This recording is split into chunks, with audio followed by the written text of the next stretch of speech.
चलिए एक बार फिर से हम जय और वीरू के उदाहरण की पहली स्थिति को देखते हैं। हमने जय और वीरू के घरों के बीच दूरी पाइथागोरस प्रमेय लगाकर ज्ञात करी थी, जो 5 किलोमीटर आई थी। अब हम मान लेते हैं जय और वीरू को ठाकुर साहब की हवेली पर जाना है।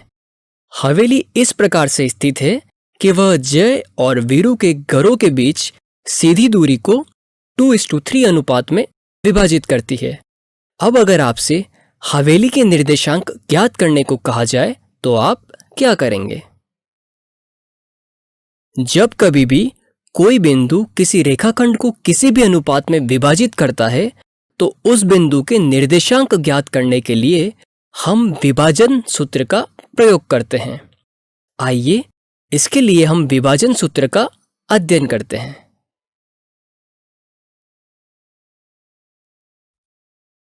मान लीजिए xy तल में दो बिंदु A x1, y1 और B x2, y2 स्थित है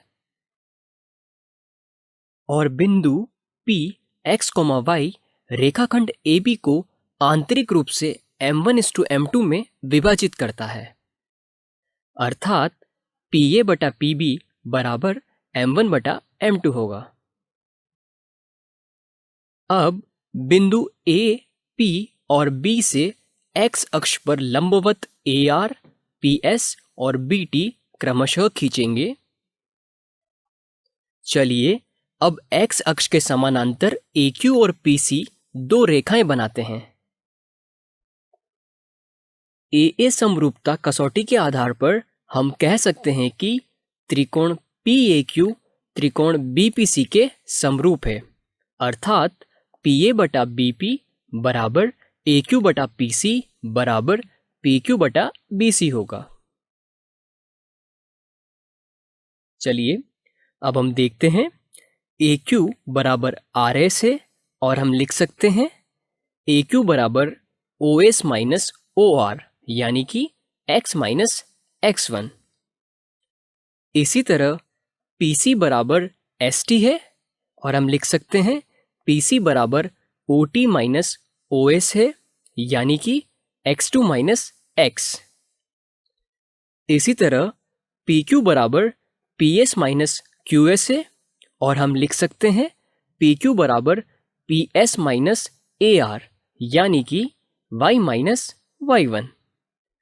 उसी तरह BC बराबर BT माइनस CT है और हम लिख सकते हैं BC बराबर BT माइनस PS यानी कि y2 माइनस y। इन मानों को पहली समीकरण में प्रतिस्थापित करने पर हमें प्राप्त होता है m1/m2 बराबर x माइनस x1 बटे x2 माइनस x बराबर y माइनस y1 बटे y2 माइनस y। m1/m2 बराबर x माइनस x1 बटे x2 माइनस x लेने पर हमें प्राप्त होता है x बराबर m1x2 प्लस m2x1 बटे m1 प्लस m2 और उसी प्रकार m1/m2 बराबर y माइनस y1 बटे y2 माइनस y लेने पर हमें प्राप्त होता है y बराबर m1y2 प्लस m2y1 बटे m1 प्लस m2। इसे आप अपनी कॉपी में नोट कर लें।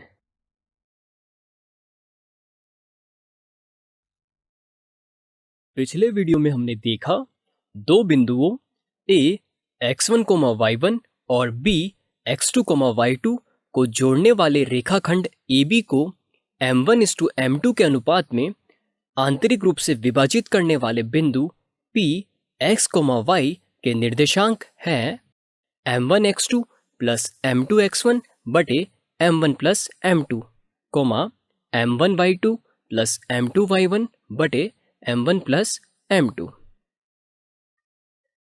अब अगर कोई बिंदु किसी रेखाखंड को बराबर अनुपात में बांटता है तो m1:m2 क्या होगा?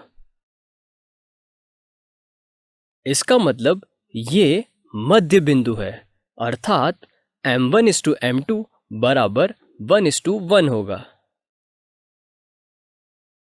मध्य बिंदु P के निर्देशांक निकालने के लिए हम विभाजन सूत्र का प्रयोग करेंगे, अर्थात विभाजन सूत्र का प्रयोग करने पर हमें प्राप्त होगा 1 गुणा x1 प्लस 1 गुणा x2 बटे 1 प्लस 1, 1 गुणा y1 प्लस 1 गुणा y2 बटे 1 प्लस 1। इसे हल करने पर हम कह सकते हैं मध्य बिंदु के निर्देशांक होंगे x1 प्लस x2 बटे 2, y1 प्लस y2 बटे 2। इसे अपनी कॉपी में नोट कर लें।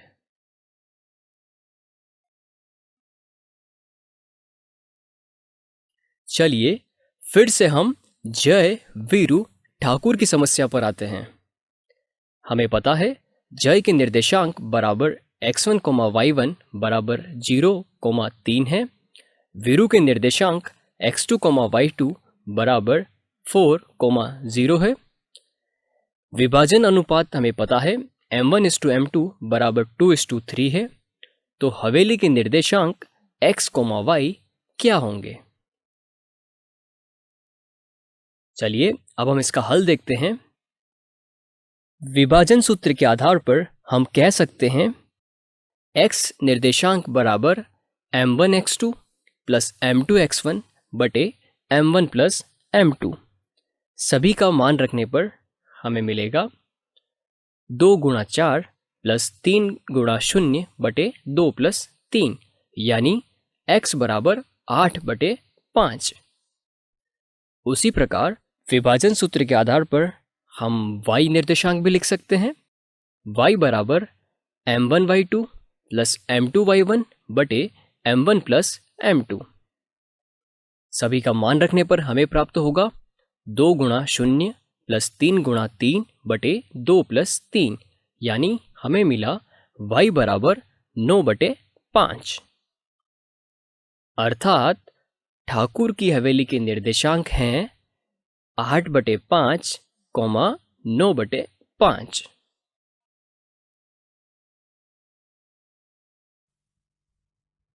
चलिए विभाजन सूत्र से संबंधित एक प्रश्न करके देखते हैं। उस बिंदु के निर्देशांक ज्ञात कीजिए जो बिंदुओं 4, -3 और 8, 5 को जोड़ने वाले रेखाखंड को आंतरिक रूप से 3:1 के अनुपात में विभाजित करता है। मान लेते हैं P x, y वांछित बिंदु है। विभाजन सूत्र का प्रयोग करने पर हमें प्राप्त होगा x बराबर 3 गुणा 8 प्लस 1 गुणा 4 बटे 3 प्लस 1। इसे हल करने पर हमें प्राप्त होगा x बराबर 7। उसी प्रकार y बराबर 3 गुणा 5 प्लस 1 गुणा -3 बटे 3 प्लस 1। इसे हल करने पर हमें प्राप्त होगा y बराबर 3।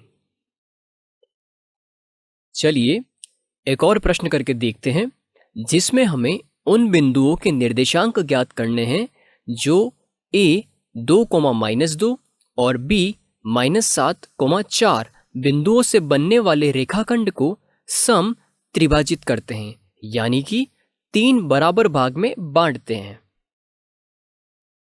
सबसे पहले हम रेखाखंड AB देखते हैं।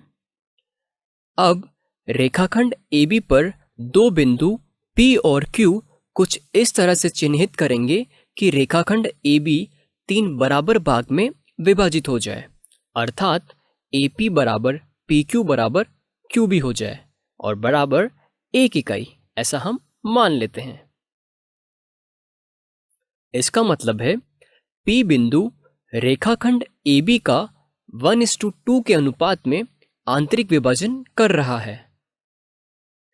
अतः P के निर्देशांक विभाजन सूत्र के द्वारा इस प्रकार होंगे 1 गुणा -7 प्लस 2 गुणा 2 बटे 1 प्लस 2, 1 गुणा 4 प्लस 2 गुणा -2 बटे 1 प्लस 2, अर्थात -1, 0।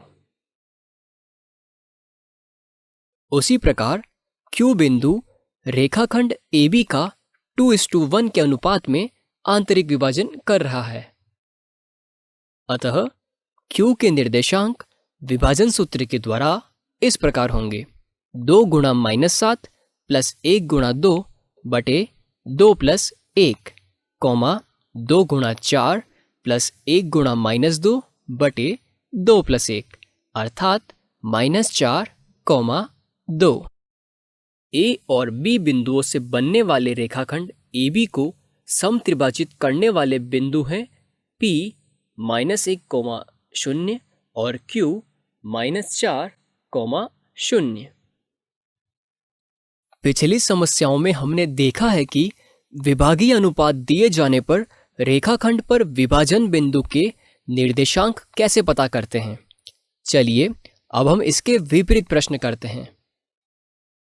बिंदुओं -3, 10 और 6, -8 को जोड़ने वाले रेखाखंड को बिंदु -1, 6 किस अनुपात में विभाजित करेगा। सबसे पहले एक रेखाखंड बनाइए और जो भी दिया गया है वो दर्शा दीजिए। हमें ज्ञात करना है m1:m2 बराबर क्या होगा। चलिए अब इसका हल देखते हैं। विभाजन सूत्र का प्रयोग करने पर हम कह सकते हैं x निर्देशांक बराबर m1x2 प्लस m2x1 बटे m1 प्लस m2 और y निर्देशांक बराबर m1y2 प्लस m2y1 बटे m1 प्लस m2। दोनों ही सूत्रों का प्रयोग करके हम m1 और m2 का मान ज्ञात कर सकते हैं। चलिए पहले सूत्र के आधार पर हम देखते हैं -1 बराबर 6m1 माइनस 3m2 बटे m1 प्लस m2 और दूसरे सूत्र के आधार पर 6 बराबर -8m1 प्लस 10m2 बटे m1 प्लस m2 और दोनों तरफ हल करने पर हमें एक समान मान प्राप्त होगा, यानी m1 बटे m2 बराबर 2/7, अर्थात हम कह सकते हैं m1:m2 बराबर 2:7। हमने देखा कि x अथवा y किसी के लिए भी विभाजन सूत्र का प्रयोग करके अनुपात ज्ञात किया जा सकता है। चलिए अब हम विभाजन सूत्र की उपयोगिता समझते हैं। उदाहरण के तौर पर यदि a 6,1, b 8,2, c 9,4 और d p,3 एक समांतर चतुर्भुज के शीर्ष इसी क्रम में हो तो p का मान ज्ञात कीजिए। चलिए अब हम इसका हल देखते हैं। सबसे पहले देखें कि हमें कौन सा चतुर्भुज दिया गया है।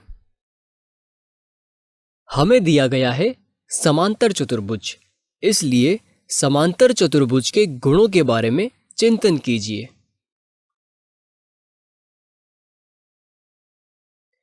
क्या आप जानते हैं एक समांतर चतुर्भुज के विकर्ण एक दूसरे को परस्पर समद्विभाजित करते हैं, अर्थात प्रत्येक विकर्ण दूसरे को दो समान भागों में बांटता है।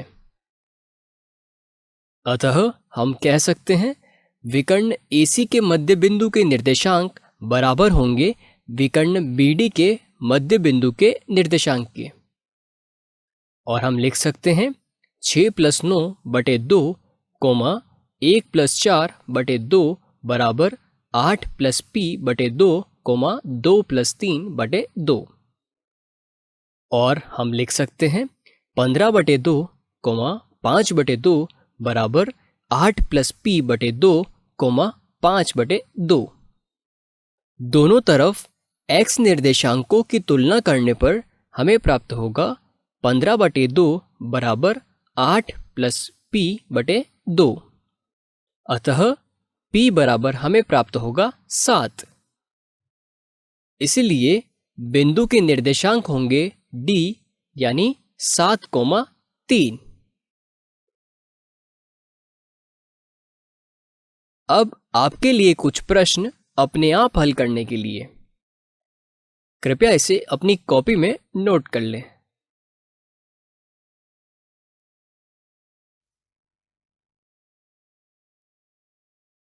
हमने पिछली कक्षाओं में त्रिभुज का क्षेत्रफल निकालने के विभिन्न तरीकों को समझा था।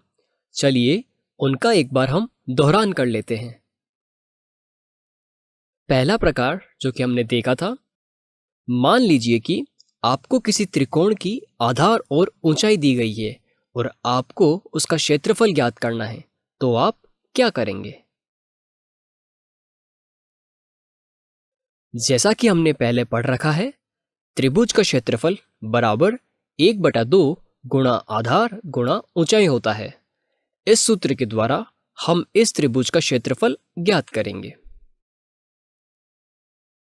चलिए अब हम दूसरा प्रकार देखते हैं। मान लीजिए कि आपको त्रिभुज के तीनों शीर्ष दिए गए हैं और आपसे त्रिभुज का क्षेत्रफल निकालने के लिए कहा जाए, तब आप क्या करेंगे? क्या आपको याद है, 9वीं कक्षा में हमने हेरोन के फॉर्मूले के बारे में अध्ययन किया था, जो कुछ इस प्रकार है। त्रिभुज का क्षेत्रफल बराबर वर्गमूल S S minus A S minus B S minus C. यहाँ पर एस बराबर A plus B plus C बटे 2 होता है। यहाँ पर सर्वप्रथम हमें भुजाओं की लंबाई ज्ञात करनी पड़ेगी और फिर सूत्र लगाकर क्षेत्रफल निकालना होगा। क्या आपको नहीं लगता कि यह एक लंबी प्रक्रिया है, विशेषतः जब भुजाओं की लंबाई अपरिमेय संख्या हो? तो क्या कोई इससे सरल और आसान तरीका हो सकता है? जी हाँ, आइए देखते हैं।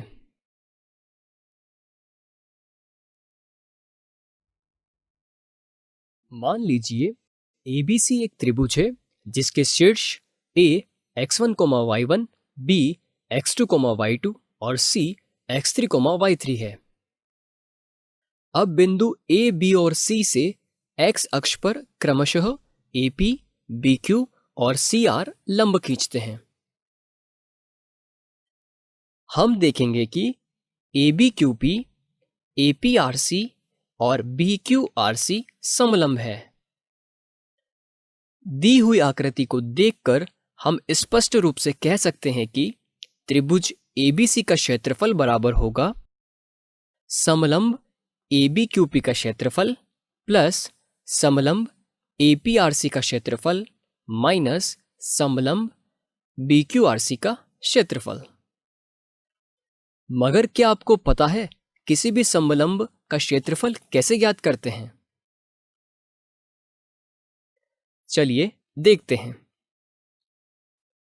एक समलंब का क्षेत्रफल होता है 1/2 गुणा समांतर भुजाओं का योग गुणा उनके बीच की दूरी। उपरोक्त सूत्र का प्रयोग करने पर हम पाएंगे कि त्रिकोण ABC का क्षेत्रफल बराबर 1/2 गुणा BQ प्लस AP गुणा QP plus 1/2 AP plus CR गुणा PR minus 1/2 BQ plus CR गुणा QR। और इसे हल करने पर हमें प्राप्त होगा त्रिकोण ABC का क्षेत्रफल बराबर 1/2 x1 y2 minus y3 plus x2 y3 minus y1 plus x3 y1 minus y2। कृपया इसे अपनी कॉपी में नोट कर लें। ध्यान दीजिए, उपरोक्त आकृति में शीर्ष A, B और C को हमने दक्षिणावर्त में लिया है। यदि इन्हें वामावर्त में लिया जाए तो उपरोक्त सूत्र में त्रिभुज के क्षेत्रफल का मान ऋणात्मक आएगा। चूंकि क्षेत्रफल एक माप है, यह ऋणात्मक नहीं हो सकता, इसलिए हम क्षेत्रफल का सिर्फ संख्यात्मक मान लेंगे। अतः त्रिभुज ABC का क्षेत्रफल व्यंजक का संख्यात्मक मान होगा, अर्थात 1/2 x1 y2 minus y3 plus x2 y3 minus y1 plus x3 y1 minus y2 होगा।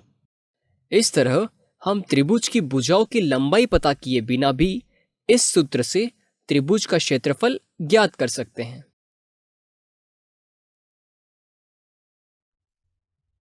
चलिए त्रिभुज के क्षेत्रफल से संबंधित कुछ प्रश्न करके देखते हैं। बिंदुओं A 5,2, B 4,7 और C 7,-4 से बनने वाले त्रिभुज ABC का क्षेत्रफल ज्ञात कीजिए। चलिए अब हम इसका हल देखते हैं।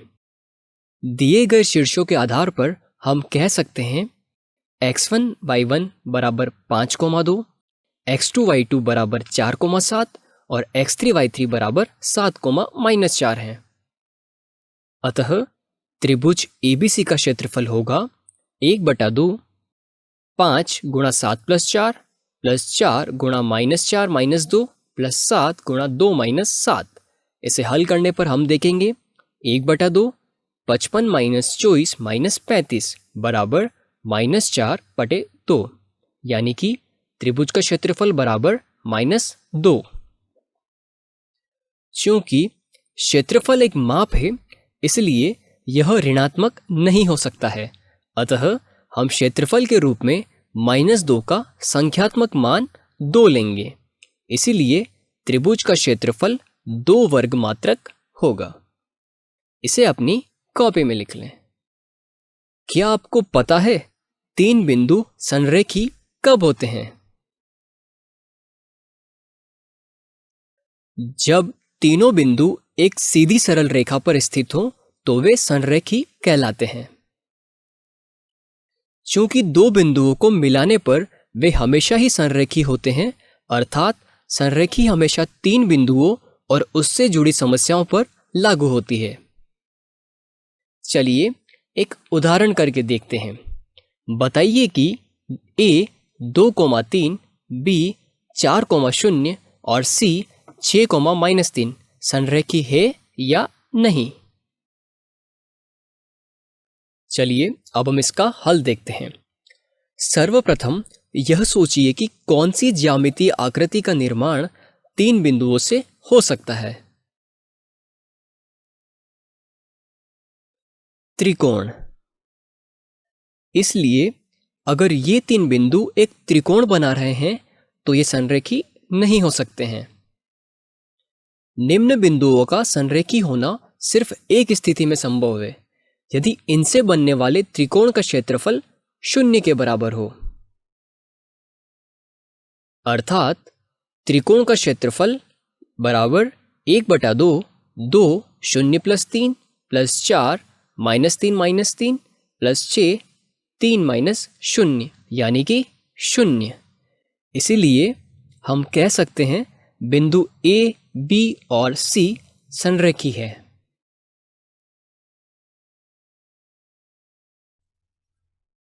अब हम देखेंगे कि किसी भी चतुर्भुज का क्षेत्रफल कैसे पता किया जाता है। चलिए एक प्रश्न करके देखते हैं। हमें चतुर्भुज का क्षेत्रफल ज्ञात करना है जिसके शीर्ष इस क्रम में लिए गए हैं। A -4, -2, B -3, -5, C 3, -2 और D 2, 3। चलिए अब हम इसका हल देखते हैं। हम चतुर्भुज का क्षेत्रफल ज्ञात करने के लिए कोई भी सूत्र नहीं जानते हैं, मगर जरा सोचिए, यदि हम एक विकर्ण AC खींच दें तो यह चतुर्भुज 2 त्रिकोणों में परिवर्तित हो जाएगा, जिनका क्षेत्रफल हम आसानी से ज्ञात कर सकते हैं। इसीलिए अब हम कह सकते हैं चतुर्भुज ABCD का क्षेत्रफल बराबर त्रिकोण ABC का क्षेत्रफल प्लस त्रिकोण ACD का क्षेत्रफल। अब हम त्रिकोण ABC का क्षेत्रफल ज्ञात करते हैं, जो कि होगा 1/2 x1 y2 - y3 plus x2 y3 - y2 plus x3 y2 - y1। और हल करने पर हमें प्राप्त होगा 21/2 वर्ग मात्रक।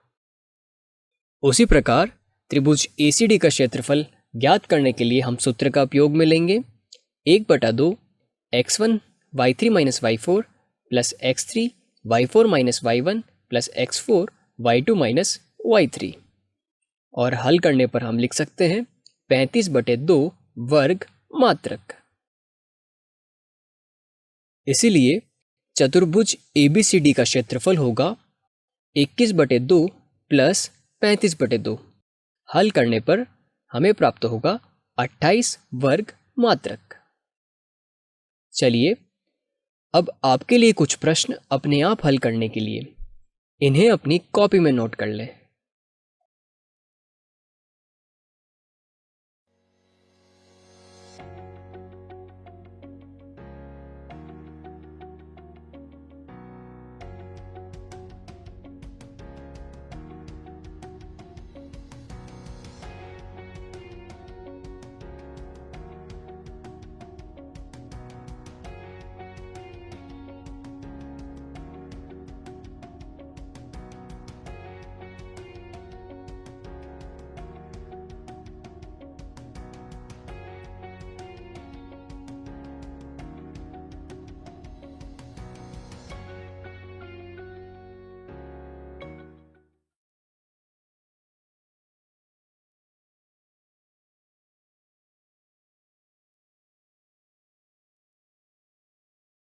चलिए पहला प्रश्न देखते हैं।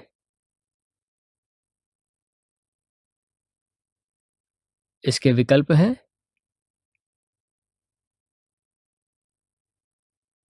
इसका उत्तर है विकल्प सी। अब इसका हल देखते हैं। सभी शीर्ष y अक्ष पर स्थित होने से तात्पर्य है कि वे संरेखी है और इनसे कोई भी बंद आकृति नहीं बनाई जा सकती है।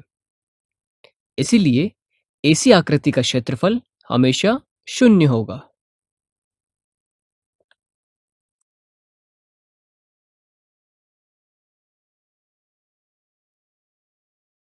चलिए दूसरा प्रश्न देखते हैं।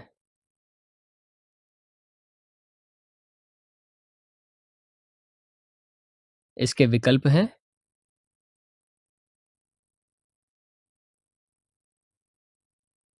और उसका सही उत्तर है विकल्प बी।